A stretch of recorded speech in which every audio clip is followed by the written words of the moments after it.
नमस्कार, आप देख रहे हैं जी पंजाब हरियाणा हिमाचल। मैं हूं आपके साथ श्रबत चौधरी और सबसे पहले खबर जुड़ी है कांग्रेस से, पंजाब कांग्रेस से। कांग्रेस नेता जगमीत सिंह बराड़ ने नया दांव चला है। ट्वीट कर बराड़ ने कहा कि मेरे खिलाफ हस्ताक्षर करने वाले 5 पूर्व विधायक वो हैं जो सुखबीर बादल के साथ थे। ये विधायक हमेशा चुनाव में कांग्रेस का विरोध करते आए हैं और दरअसल जगमीत बराड़ के खिलाफ पूर्व विधायकों ने कुल मिलाकर 20 इनकी संख्या, इन्होंने मोर्चा खोला है। बराड़ के खिलाफ पूर्व विधायकों ने कार्रवाई की मांग की है और पार्टी के फैसले के खिलाफ बयानबाजी करके अनुशासन भंग करने का आरोप लगाया है। जगमीत बराड़ ने कांग्रेस की तरफ से उपचुनाव न लड़ने पर बयान दिया था और कांग्रेस के फैसले को जनता के साथ धोखा बताया था। पंकज कपाई हमारे सहयोगी फोन लाइन पर हमारे साथ जुड़ चुके हैं दिल्ली से। पंकज, क्या जानकारी है? देखिए, जिस तरह से खडूर साहब उपचुनाव को लेकर कांग्रेस 2 हिस्सों में बटी हुई नजर आ रही है। एक तरफ जिस तरह से जगमीत बराड़ लगातार विरोध कर रहे थे, उनका सीधे तौर पर कहना था कि ये जो फैसला कैप्टन अमरिंदर सिंह ने लिया है चुनाव न लड़ने का, उसमें लोगों के साथ धोखा किया है। और उसके बाद जो 20 कांग्रेस के जो पूर्व विधायक हैं, उन्होंने अब हाईकमांड को कहा है कि इस तरह से जो बयानबाजी जगमीत बराड़ कर रहे हैं उनके खिलाफ कार्रवाई की जानी चाहिए। दूसरी तरफ कैप्टन अमरिंदर सिंह ने सीधे तौर पर कह दिया है कि जगमीत बराड़ जो है वो लगातार कंट्रोवर्सी खड़ा करने के लिए इस तरह से स्टेटमेंट देते हैं। लगातार जो है जगमीत बराड़ को लेकर तमाम जो है 2 हिस्सों में कांग्रेस अब बटी हुई नजर आ रही है। कांग्रेस बटी हुई नजर आ रही है, लेकिन जगमीत बराड़ ने यहाँ पर जो नया ट्वीट किया वो हम आपको दिखा रहे हैं। किस तरीके से उन्होंने ये कहा है कि जो 5 विधायक हस्ताक्षर अभियान चलाए हुए हैं, जो ये 5 विधायक जो हैं सुखबीर बादल के साथ थे और इन्होंने पहले भी कांग्रेस विरोधी काम किए हैं। पंकज, हमारे साथ जुड़ने के लिए आपका बहुत बहुत शुक्रिया। तो जगमीत सिंह बराड़ इन्होंने ट्वीट किया, फिर से नया दांव चला है। उन्होंने कहा कि जो 20 पूर्व विधायक उनके खिलाफ मोर्चा खोले हुए हैं, उनमें से 5 जो विधायक हैं वो सुखबीर बादल के साथ थे और लगातार वो पार्टी विरोधी काम करते आए हैं।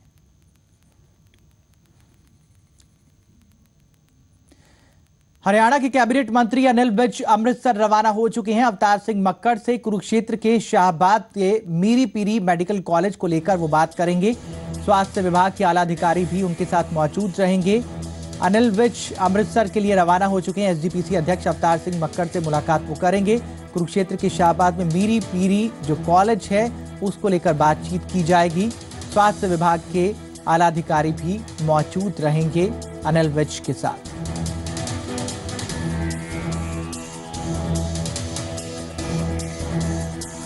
हरियाणा के कैबिनेट मंत्री अनिल विज अमृतसर के लिए रवाना हो चुके हैं।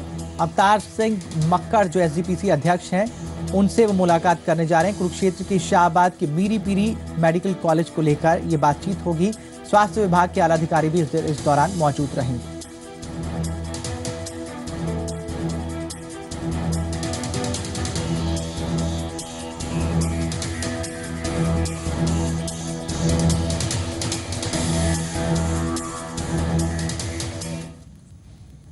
पंजाब की सियासत की बात, कैप्टन अमरिंदर सिंह के सामने एक बड़ी चुनौती है। पहले मनप्रीत बादल की पीपल्स पार्टी ऑफ पंजाब का कांग्रेस में विलय हुआ, तो अब सुरजीत सिंह बरनाला की अकाली दल लौंगोवाल भी कांग्रेस के साथ आने का मन बना चुकी है। यानी अकाली दल लौंगोवाल का कांग्रेस में विलय तय है, लेकिन अकाली दल इसे, यानी कि अकाली दल बादल जो है वो इसे किसी तरह की चुनौती नहीं मान रहा। पंजाब में 2017 की सियासी रण काफी दिलचस्प होने जा रहा है। सियासी मोहरे सेट किए जा रहे हैं। शह और मात का खेल तेज हो गया है। पंजाब कांग्रेस के अध्यक्ष कैप्टन अमरिंदर सिंह के लिए इस बार की बाजी साख का सवाल है। लिहाजा उन्होंने इस जंग को जीतने के लिए एड़ी चोटी का जोर लगा दिया है। पहले सीएम बादल के भतीजे मनप्रीत बादल की पीपीपी का कांग्रेस में विलय हुआ और अब सीएम बादल के ही पुराने साथी रहे सुरजीत सिंह बरनाला की अकाली दल लोंगोवाल भी कांग्रेस में विलय करने का मन बना चुकी है। बताया जा रहा है कि अकाली दल लोंगोवाल की एक अहम बैठक हुई है, जिसमें फैसला लिया गया है कि पार्टी का कांग्रेस में विलय किया जाएगा। हाले फाइनल कंक्लूसिव स्टेज पे नहीं पहुंची, गलबात साड़ी हुई है जरूर।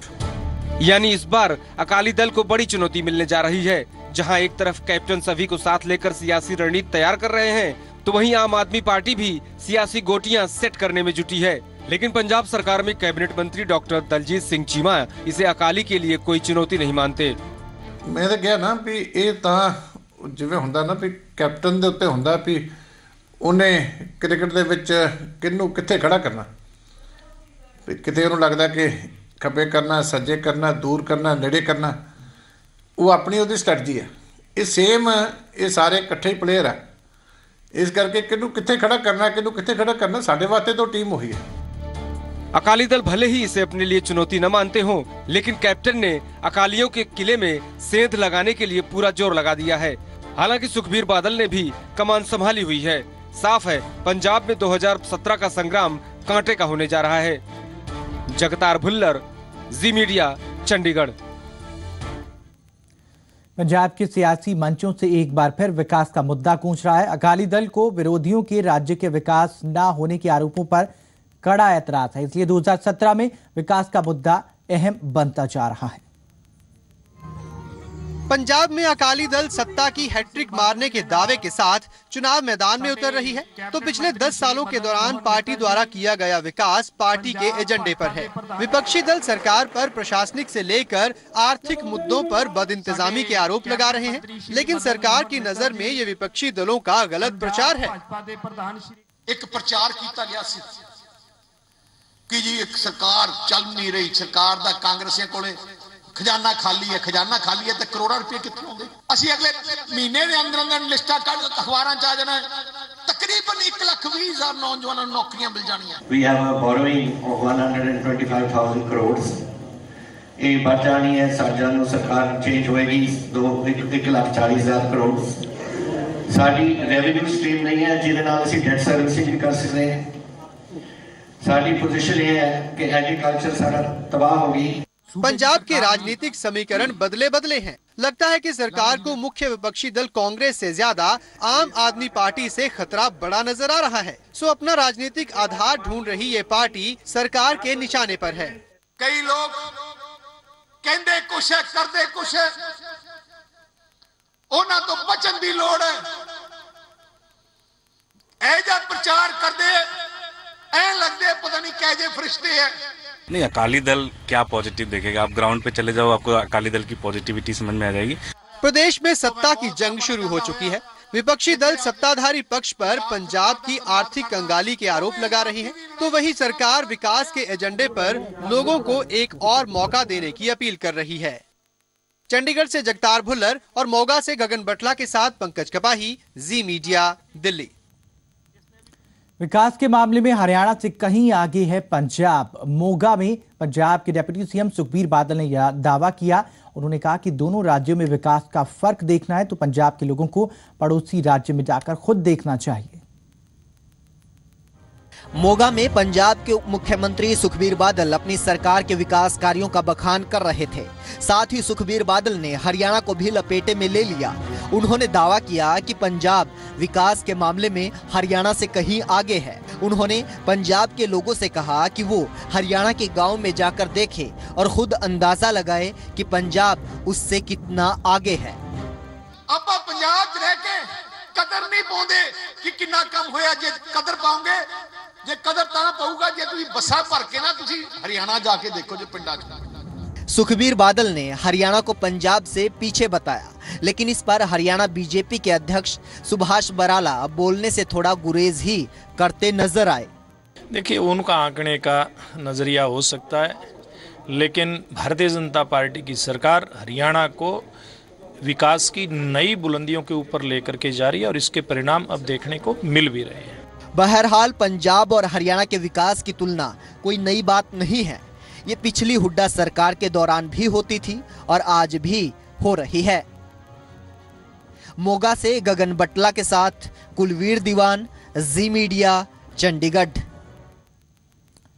केंद्र सरकार ने स्मार्ट सिटी प्रोजेक्ट के तहत पहले चरण में 20 शहरों के नामों का ऐलान कर दिया है और इस लिस्ट में लुधियाना का नाम भी आया, जिसे लेकर राज्य सरकार और लुधियाना वासी खुश नजर आ रहे हैं। मोदी सरकार के बहुउद्देशीय प्रोजेक्ट स्मार्ट सिटी के तहत सरकार ने उन पहले 20 शहरों का नाम ऐलान कर दिया है। शहर के नाम का ऐलान केंद्रीय शहरी विकास मंत्री वेंकैया नायडू ने किया। पंजाब के मैनचेस्टर कहे जाते लुधियाना का नाम भी इस लिस्ट में शामिल है। जो स्टेट्स में से जो स्मार्ट सिटीज का सिफारिश भेजा 19 लुधियाना, पंजाब। 20 शहरों में से 5 शहर अलग अलग राज्यों की राजधानी हैं। लिस्ट में देश की राजधानी दिल्ली का भी नाम है। खैर, राज्य सरकार ने इस पर खुशी जाहिर की और कहा कि इसके साथ प्रदेश के विकास को बढ़ावा मिलेगा। तो बड़ी खुशी है सानू कि लुधियाना साडे पंजाब दा मेन सिटी है, इंडस्ट्रीयल सिटी है और उसका नाम पहली लिस्ट दे विच जिहड़े 20 सिटी स्मार्ट सिटी बन जा रहे हैं उहदे विच है। और मैं समझदा पंजाब वास्ते भी, लुधियाना डिस्ट्रिक्ट वास्ते भी, लुधियाना शहर वासियों वास्ते भी बहुत वड्डी खुशी है। मैं केंद्र सरकार दा, प्राइम मिनिस्टर साहब दा धन्नवाद भी करदा कि उन्होंने लुधियाने दा ध्यान रखा। लुधियाना का नाम आने के बाद शहर के लोग खुश हैं। शहर के लोगों के मुताबिक सरकार के साथ साथ अब शहरवासियों को भी अपनी जिम्मेवारी समझनी होगी।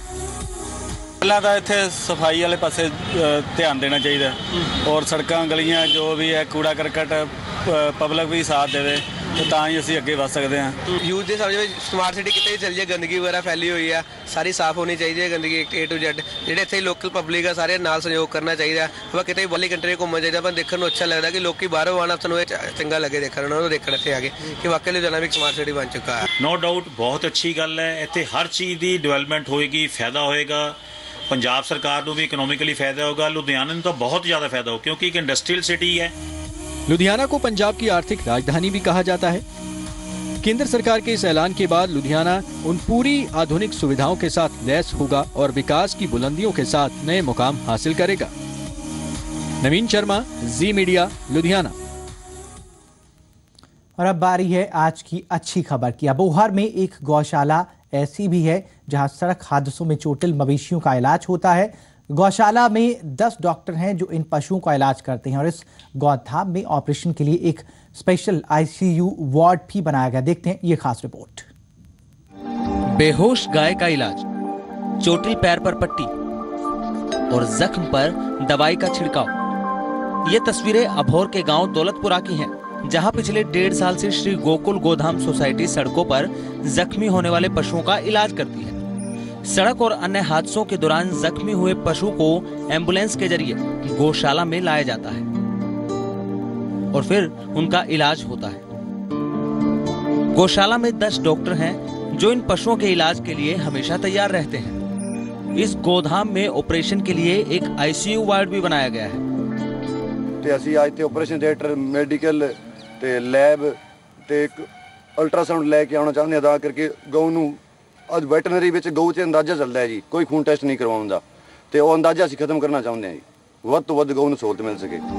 इस गौशाला में गायों का न केवल इलाज होता है बल्कि उन्हें चारा, तूड़ी, दाना और गुड़ भी खाने के लिए दिया जाता है। ये गौशाला करीब 5.5 एकड़ में फैली हुई है।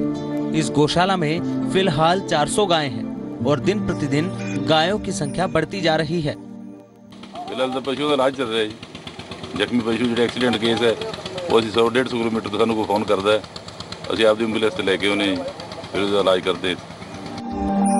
जिस जमीन पर ये गौशाला बनी है इस पर पहले किसी और का कब्जा था, लेकिन गांव की 11 सदस्यों की कमेटी ने जमीन को कब्जे से छुड़वाया और फिर यहाँ गौशाला का निर्माण करवाया। आज ये गौशाला जख्मी पशुओं के लिए संजीवनी साबित हो रही है। सुनील नागपाल, जी मीडिया, अबोहर। कांगड़ा में जिला परिषद अध्यक्ष पद और उपाध्यक्ष पद का आज चुनाव होगा। वीरभद्र सिंह गुरुवार को अचानक धर्मशाला पहुंच गए और उनके इस दौरे की जानकारी सिर्फ वरिष्ठ नेताओं को थी। सर्किट हाउस में बंद कमरे में सीएम के साथ कैबिनेट मंत्री GS वाली, सुधीर शर्मा और सुजान सिंह पठानिया ने पार्टी के जिला परिषद के जीते हुए सदस्यों से मुलाकात की और बीजेपी और कांग्रेस की बराबर की सीटें हैं यहाँ पर, इसलिए दोनों ही पार्टियों ने जीत के लिए पूरा जोर लगा दिया है। आपको बता दें कि कांगड़ा जिले में 55 जिला परिषद हैं जिनके लिए आज चुनाव होना है। सीएम ने कहा कि कांग्रेस के लिए ये चुनाव जीतना बेहद जरूरी है। कांगड़ा बहुत बड़ा जिला है। उधर बीजेपी प्रदेश अध्यक्ष सतपाल सत्ती जिला परिषद के सदस्यों के साथ मीटिंग कर चुके हैं। फिलहाल अभी तक दोनों दलों ने अपने अपने पत्ते नहीं खोले हैं। कैबिनेट मिनिस्टर के नीचे ये कांग्रेस पार्टी के जो वरिष्ठ नेता है और यहाँ के क्या नाम कांगड़ा जिले की उनकी मीटिंग थी और वो की जो मीटिंग थी वो कल जो जिला परिषद के चुनाव होने का निर्णय में उसके ऊपर जो है हमने चर्चा की और वहाँ पर भी आपका विचार रखे। धर्मशाला से जी मीडिया संवाददाता एस गोपालपुरी फोन लाइन पर हमारे साथ जुड़ चुके हैं। गोपालपुरी, आपसे जानना चाहेंगे कि कांगड़ा पर किसकी होगी सरदारी, तस्वीर कब तक साफ होगी? जी श्रमित, अभी इसी दौरान एक नई अपडेट ये है कि यहाँ पर पूर्व मुख्यमंत्री और विपक्ष के नेता प्रोफेसर प्रेम कुमार धूमल भी इस वक्त धर्मशाला में ही मौजूद हैं और वो कल देर शाम यहाँ पर आए थे, वो भी अभी यहाँ पे हैं। और मुख्यमंत्री वीरभद्र सिंह जो दिल्ली के दौरे पर कल धर्मशाला से गए थे, वो वापस धर्मशाला आज दोपहर को पहुंच जाएंगे।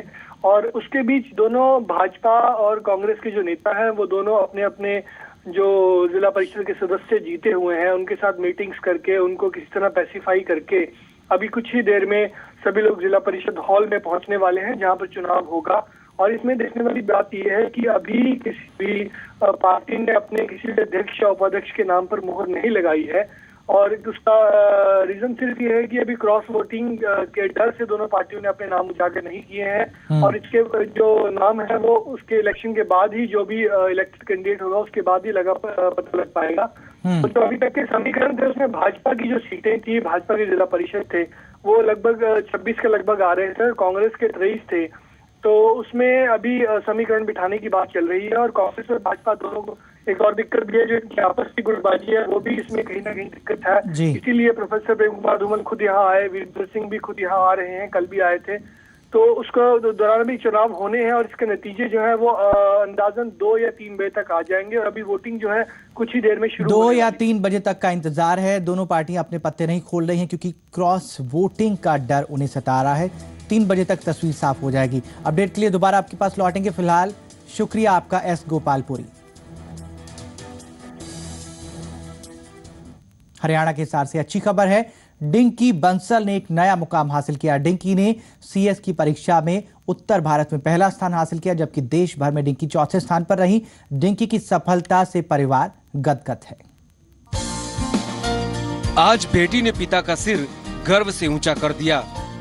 इस परिवार में खुशी का माहौल है, मिठाइयां बांटी जा रही है। डिंकी की कामयाबी पर आज हर किसी को नाज है, फक्र है। हिसार की रहने वाली डिंकी ने साबित कर दिया कि लगन और संकल्प हो तो कोई भी मंजिल नामुमकिन नहीं है। डिंकी ने इस बार सीएस की परीक्षा में परचम लहराया है। डिंकी बंसल नॉर्थ इंडिया में जहां पहले स्थान पर रही तो वहीं देश में चौथा स्थान हासिल किया। डिंकी अपनी इस कामयाबी का श्रेय अपने माता पिता को देती है। मैं अपने मम्मी पापा फैमिली सबका थैंक यू बोलना चाहूँगी। उन्होंने मुझे बहुत ज़्यादा सपोर्ट किया है और जो मैंने खुद, उन्होंने कभी मुझ पे प्रेशर नहीं दिया कि तुम ये करो या ये करो। मैंने अपनी मर्जी से सीएस को चुना। पिता अपनी बेटी की उपलब्धि से उत्साहित हैं और उसकी इस कामयाबी को उसकी खुद की लगन और मेहनत का नतीजा बता रहे हैं। ये इसकी खुद की मेहनत है जी।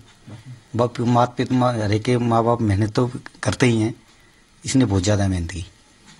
इसने सीएस अपने आप चुनी सीएस, हमने कोई इंटरफेयर नहीं किया और ये खूब पढ़ती थी। इसकी मेहनत ही रंग लाई है। माँ तो अपनी इस बेटी की उपलब्धि पर भावुक हो गई। मेरे को बहुत अच्छा लगा है, बहुत ज्यादा खुशी हुई है, मैं बहुत ज्यादा खुश हूँ उसके लिए। डिंकी बंसल को हर जगह से शुभकामनाएं मिल रही हैं। डिंकी ने न केवल अपने परिवार बल्कि हरियाणा का भी नाम रोशन किया है। डिंकी उन परिवारों के लिए भी एक प्रेरणा है जो लड़कों की चाह में गर्भ में ही बेटियों को मार देते हैं। हरे राम मिश्रा, जी मीडिया, हिसार। आगे बढ़ते हैं। रोहतक एमडीयू के औषध विज्ञान विभाग के सहायक प्रोफेसर डॉक्टर अनुराग खटखड़ कागज के नोटों यानी करेंसी के जरिए फैलने वाले संक्रमण को रोकने को लेकर एक प्रोजेक्ट पर काम कर रहे हैं और इस प्रोजेक्ट में डॉक्टर ऐसी तकनीक बनाने में लगे हैं जिससे नोटों को बैक्टीरिया के संक्रमण से निजात मिल सके। डॉक्टर अनुराग के मुताबिक कागज के नोटों पर खतरनाक बैक्टीरिया पाए जाते हैं जिनसे संक्रमण का खतरा बना रहता है। कागज का नोट की अगर हम बात करें तो कागज का नोट थ्रू आउट वर्ल्ड जो है वो डर्टीएस्ट आइटम में इसको काउंट किया गया है। सबसे ज़्यादा संक्रमित अगर कोई चीज़ है तो कागज का नोट है जो हरदम आपके साथ रहता है। जो छोटे नोट हैं जिसमें कि आपका 5 रुपये का नोट है, 10 रुपये का नोट है, 50-100 रुपये का नोट है, वो ज़्यादा संक्रमित है बजाय कि 500 और 1000 के। हमारी बैंकिंग की दिनचर्या में जहाँ तक मैं देखता हूँ कागज़ जो है कुछ समय बाद जैसे पुराना हो जाता है, मैला हो जाता है और एक संक्रमित आदमी के हाथ में जाने के बाद उसके बाद वो जो दूसरे आदमी के हाथ में जाता है उससे संक्रमण फैलने का खतरा बना रहता है। जो कागज़ की करेंसी जो है उसको हम किसी और सब्स्टिट्यूट से रिप्लेस करें, कागज़ की जगह जैसे PVC के नोट्स अगर हम ये यूज़ करें तो उसमें संक्रमण का खतरा घट भी सकता है।